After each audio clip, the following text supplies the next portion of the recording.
Champions trophy 2025 जिसको लेकर पिछले 48 से 72 घंटों में पाकिस्तान और भारत के दरमियान एक नई जंग छिड़ चुकी है।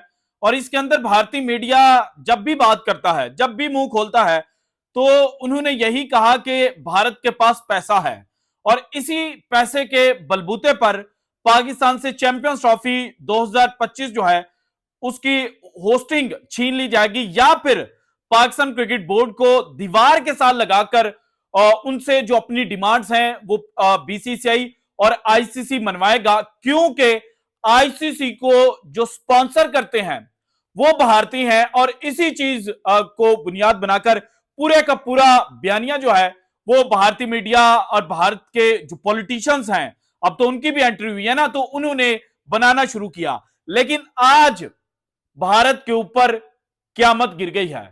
भारतीय क्रिकेट बोर्ड ने कभी सोचा भी नहीं था कि पाकिस्तान क्रिकेट बोर्ड उनको इस तरह से दुनिया क्रिकेट और दुनिया के जो बाकी स्पोर्ट्स हैं वहां पर जलील करेगा। और अब पाकिस्तान ने एक नया खेल जो है वो भारत के खिलाफ ऑलमोस्ट खेलना शुरू कर दिया है। अभी सिर्फ उसका हिंट दिया है और यह खेल इतना खतरनाक है कि भारत का जो 2036 का ख्वाब है वो भी मिलियामेट हो सकता है। और चैंपियंस ट्रॉफी 2025 अगर पाकिस्तान से छीनी गई तो देन भारत के पल्ले भी कुछ नहीं आएगा। और भारत के जो जोकर्स का ग्रुप है पाकिस्तान के अंदर, उनको जनाब जो उनका एनालिसिस है, जिस तरह से वो बोलते हैं, जिस तरह से अपने खिलाड़ियों को गालियां देते हैं, जिस तरह से जनाब ट्रोलिंग करने की कोशिश करते हैं, तो उनको सीरियस लेने की बजाय जोकर्स का ग्रुप कहा जाता है। और वो जोकर्स का ग्रुप जब भी बात करता था तो एंटी पाकिस्तान करता था। लेकिन आज जो डेवलपमेंट हुई है उसको देखकर उन्होंने भी ये कहना शुरू कर दिया कि जनाब इस दफा लगता है कि पाकिस्तान जाना ही पड़ेगा। सो ऑल इन ऑल क्या कुछ Pakistan cricket board, Pakistani government करने जा रही है, ये डिटेल्स आज के वीडियो में मैंने आपके साथ शेयर करनी है। लेकिन सबसे पहले आप सबसे गुजारिश है कि अगर आप इस चैनल के ऊपर नए हैं तो चैनल को सब्सक्राइब कर दीजिएगा। इसके अलावा घंटी वाला बटन जो है उसे भी दबा दीजिएगा ताकि हमारी हर नई आने वाली वीडियो जो है वो आप तक बर वक्त पहुंच सके। और इसके अलावा यहीं पर वीडियो के आगाज पर ही मेरी आप सबसे एक रिक्वेस्ट है, अगर आप इंडियन गवर्नमेंट से मोहब्बत करने वाले लोग हैं, मैं ये नहीं कहूंगा कि आप अंधभक्त हैं, अगर आप इंडियन गवर्नमेंट से मोहब्बत करने वाले लोग हैं तो आप इस वीडियो को यहीं पर छोड़कर जा सकते हैं। क्योंकि कुछ ऐसे फैक्ट्स मैंने आपके सामने रखने हैं कि उन फैक्ट्स को सुनने के बाद आपके कान भी लाल होंगे, आपकी आंखों से आंसू भी बहेंगे, और फिर जो आपके पास वाहिद ऑप्शन बचता है कि आप वीडियो को डिसलाइक करेंगे और आप ये कोशिश करेंगे कि ये चैनल जो है वो बैन हो जाए। क्योंकि भारतीय गवर्नमेंट के खिलाफ जब भी बात होती है तो वो जनाब फिर जो यूट्यूब है उसको रिकमेंड करता है कि ये चैनल बैन कर दिया जाए। और मेरी पिछली वीडियोस का जो जनाब जहां पर इंपैक्ट पड़ना चाहिए था वो पड़ा है, मेरे चैनल को शैडो बैन किया गया। लेकिन चैंपियंस ट्रॉफी 2025 को लेकर जो भारत की नफरत है उसको एक्सपोज करना मैं नहीं छोड़ूंगा। सो ये तमाम पाकिस्तानी और क्रिकेट से जो मोहब्बत करने वाले लोग हैं उनकी रिस्पॉन्सिबिलिटी है कि इस वीडियो को ज्यादा से ज्यादा लाइक करें, कमेंट सेक्शन के अंदर अपना जो फीडबैक है वो शेयर करें ताकि हमारा ये चैनल जो है वो शैडो बैन होने से बच सके। अब आते हैं जनाब जो असल स्टोरी है क्रिकेट के रिलेटेड, चैंपियंस ट्रॉफी के रिलेटेड। और सबसे पहले एक जनाब बल्कि दो आर्टिकल्स हैं, और ये आर्टिकल्स जो दुनिया एक स्पोर्ट्स के या जो बड़े लीडिंग न्यूज ग्रुप्स हैं उनके अंदर शेयर किए गए, और शेयर करने वाला कोई पाकिस्तानी नहीं था। यानी कि जो राइटर है इन आर्टिकल्स का वो पाकिस्तानी नहीं था, बल्कि भारत की जनाब most famous cricket expert, sports expert Shraddha Ugre साहिबा हैं। और ये बहुत तगड़ी स्पोर्ट्स जर्नलिस्ट मानी जाती हैं ऑल ओवर द वर्ल्ड। इन्होंने 2023 का, जब अभी वर्ल्ड कप शुरू नहीं हुआ था, 5 अक्टूबर को आपको याद होगा कि पहला मैच ओडीआई वर्ल्ड कप का खेला गया था इंग्लैंड वर्सेस न्यूजीलैंड। और 4 अक्टूबर को अल जजीरा के अंदर एक आर्टिकल लिखा गया था श्रद्धा उग्रे साहिबा की जानिब से, और यहां पर जो टाइटल इन्होंने उस आर्टिकल को दिया था वो था the BJP's world cup, India's Modi wields cricket as a political weapon. So 2023 के वर्ल्ड कप शुरू होने से पहले ही जो शारदा उग्रे साहिबा हैं, उन्होंने बता दिया था कि this is a political world cup, not a cricket world cup. और बीजेपी हुकूमत, जो मोदी साहब की हुकूमत है, वो जनाब इसको पॉलिटिकल वेपन और पॉलिटिकल टूल के तौर पर इस्तेमाल कर रही है। देन जनाब एक और आर्टिकल इनका लिखा गया विजडन के अंदर, और इस आर्टिकल के अंदर जो हेडलाइन इन्होंने लगाई वो थी Modi operandi, the politicisation of Indian cricket. So जो इंडियन क्रिकेट को पॉलिटिसाइज किया गया है वो इन्होंने एक्सपोज किया था।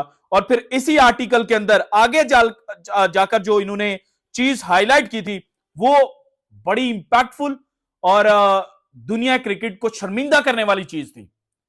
इसमें उन्होंने लिखा था, had the world cup been merely about BCCI attempts to control what went out on the global TV feed, the muscle flexing would have been familiar. But this was a different kind of BCCI command and control over what in theory was an ICC event. हकीकतन यह ICC event था, लेकिन BCCI जो है वो इसको political weapon और political tool के तौर पर इस्तेमाल कर रहा था। और दुनिया क्रिकेट से मोहब्बत करने वाले लोग जो टीवी के ऊपर बैठकर इस क्रिकेट वर्ल्ड कप को देख रहे थे, उन तक क्या पहुंचना है ये सारा कंट्रोल किया जा रहा था। और फिर आगे चलकर मजीद इन्होंने लिखा, by disregarding first the schedules then the consequences of doing so, the Indian board hijacked the world cup and used it wherever they could as a propaganda tool for the government. The ICC demonstrated neither the nose nor the spine to resist the takeover. So World Cup 2023 किसके लिए इस्तेमाल हुआ? शारदा उग्रा साहिबा के मुताबिक propaganda tool के तौर पर। सो इंडियन क्रिकेट लवर्स जो ये समझते हैं कि जनाब हम क्रिकेट से मोहब्बत करने वाले हैं, वो असल में जो कुछ भी इस वक्त चल रहा है वो क्रिकेट से मोहब्बत के मुतरादिफ नहीं है, बल्कि हकीकतन जो मोदी गवर्नमेंट चाहती है सिर्फ और सिर्फ उसको प्रोपेगेट किया जा रहा है। और भारत के जितने भी जनाब जर्नलिस्ट और जितने भी स्पोर्ट्स लवर्स इस वक्त सोशल मीडिया के ऊपर आकर ये कह रहे हैं कि पाकिस्तान के अंदर नहीं वर्ल्ड कप होना चाहिए, पाकिस्तान के अंदर सिक्योरिटी कंसर्न्स हैं, तो भाईजान जिन सिक्योरिटी कंसर्न्स को आप हाईलाइट कर रहे हैं, अगर मैं आपके सामने वन बाय वन रखना शुरू करूं तो कभी इंडियन क्रिकेट टीम ने पाकिस्तान के टूर पर आना हो और यहां से कोई जनाब जो रेजिस्टेंस ग्रुप है, चले मैं इजी कर देता हूं, सॉफ्ट वर्ड्स आपके जुबान में बोल देता हूं, कोई रेजिस्टेंस ग्रुप जो है या कोई जनाब जो इस्लामिक आइडियोलॉजी वाला ग्रुप है वो उठकर कहे कि अगर भारतीय क्रिकेट टीम आएगी तो हम जनाब उसके खिलाफ कंपेन करेंगे, कभी ऐसा हुआ है? नहीं।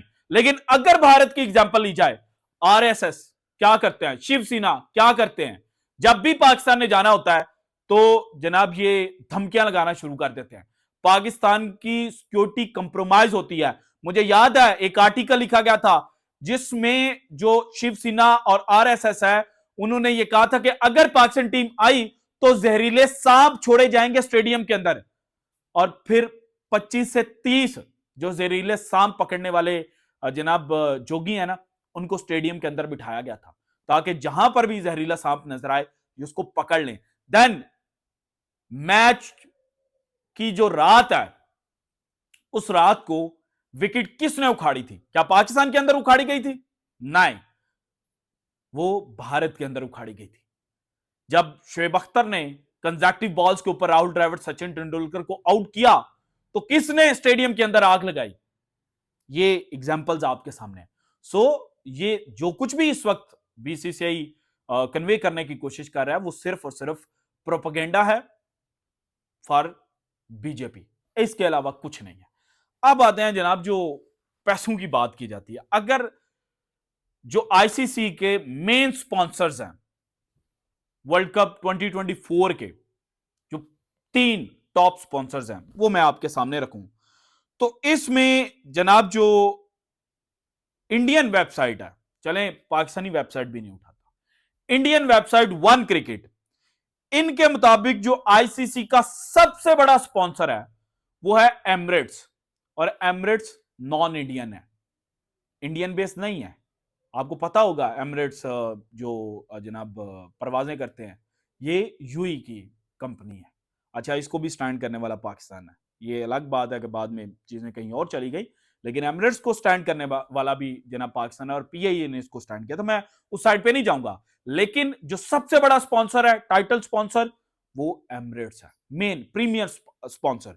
इसके बाद जो सेकंड स्पॉन्सर है, प्रीमियर स्पॉन्सर, वो अरामको है। और अरामको भी सऊदी अरब की कंपनी है, इंडिया की कंपनी नहीं है। देन जनाब जो तीसरा सबसे बड़ा स्पॉन्सर है, जिसको प्रीमियर पार्टनर कहा जाता है, वो डीपी वर्ल्ड है। और डीपी वर्ल्ड भी इंडियन बेस्ड नहीं है, बल्कि दुबई बेस्ड है। सो जो आप चूरन बेच रहे हैं ना कि जनाब स्पॉन्सर्स नहीं मिलेंगे, तो स्पॉन्सर्स तो मिलेंगे, क्योंकि टाइटल स्पॉन्सर्स जो हैं, जो प्रीमियर स्पॉन्सर्स हैं, वो नॉन इंडियन है। इसके अलावा जो भारत को एक पैसे का नशा है ना, उसकी भी हकीकत आपको बताता हूं।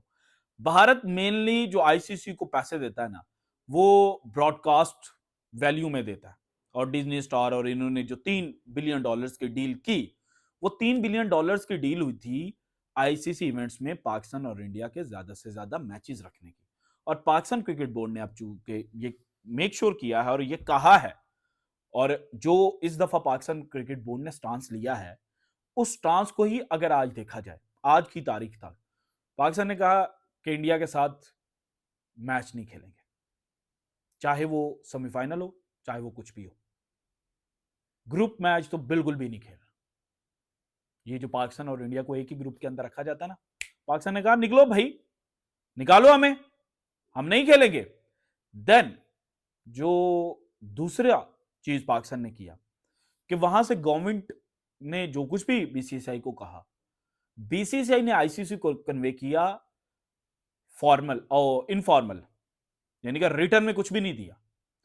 पाकिस्तान क्रिकेट बोर्ड ने पाकिस्तान गवर्नमेंट को अप्रोच किया और गवर्नमेंट ने पूरा एक रोड मैप दिया और रिटर्न दिया।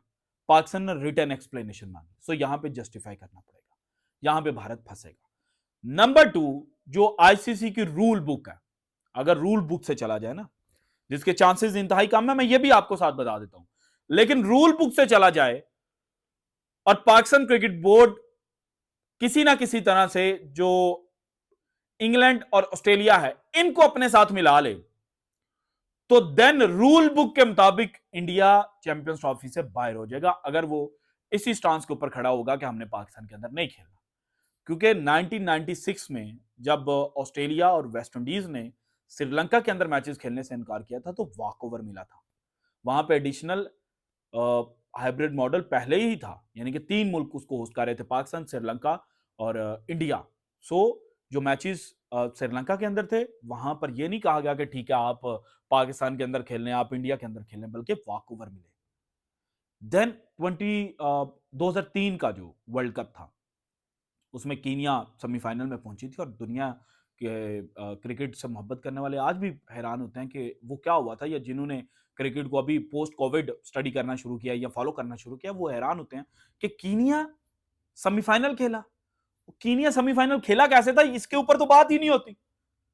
भाईजान, न्यूजीलैंड ने कीनिया के अंदर खेलने से इनकार किया था, सिक्योरिटी कंसर्न्स, और आईसीसी ने पॉइंट्स दे दिए थे कीनिया को। यह नहीं कहा था कि चलें आप जिम्बाब्वे के अंदर खेल लें, आप साउथ अफ्रीका के अंदर खेल लें, नहीं, बल्कि कीनिया को पॉइंट्स मिले। फिर जो जनाब इंग्लैंड, उन्होंने जिम्बाब्वे के अंदर खेलने से इनकार किया, और इनकार सिक्योरिटी कंसर्न्स की वजह से नहीं किया था, बल्कि जो गवर्नमेंट है उन्होंने कहा था कुछ चीजें ऐसी चल रही थी जिनके बिना पर गवर्नमेंट जो है वो उन्होंने मना कर दिया इंग्लैंड क्रिकेट टीम को जिम्बाब्वे में खेलने से। और फिर पॉइंट्स मिले थे जिम्बाब्वे को, इंग्लैंड जो है वो वॉक ओवर देने पर मजबूर हुआ था। सो पाकिस्तान भी अब चूंकि ये कह रहा है कि हम वॉक ओवर दे देंगे, तो आईसीसी रेवेन्यू जनरेट कहां से करेगा, ब्रॉडकास्टर्स का नुकसान होगा। ब्रॉडकास्टर्स जो हैं वो कहते हैं कि जनाब हमारे पैसे पूरे करें, ब्रॉडकास्टर्स को मोदी हुकूमत तो पैसे नहीं देगी। सो इसी वजह से भारत फंस चुका है। और जो जोकर्स का ग्रुप है, उन्होंने ये कहा कि पाकिस्तान का जो टफ स्टांस है ना, अगर पाकिस्तान इसके ऊपर खड़ा रहा, अगर पाकिस्तान खड़ा रहा, तो इंडियन क्रिकेट टीम को पाकिस्तान आना ही पड़ेगा, चाहे वो जितने मर्जी जनाब जो शोर है वो मचा ले। इसके अलावा पाकिस्तान ने अब यह भी कहा कि 2036 की जो ओलंपिक्स है उसको भारत होस्ट करने का ख्वाब देख रहा है और उसके लिए बिडिंग करना चाहता है, तो पाकिस्तान उसकी मुखालफत करेगा। और पाकिस्तान की वर्थ है, चाहे आप माने या ना माने, चाहे आप जिस तरह से मर्जी पाकिस्तान का मजाक उड़ाएं, लेकिन जो गल्फ कंट्रीज हैं वो पाकिस्तान को हमेशा सपोर्ट करती हैं।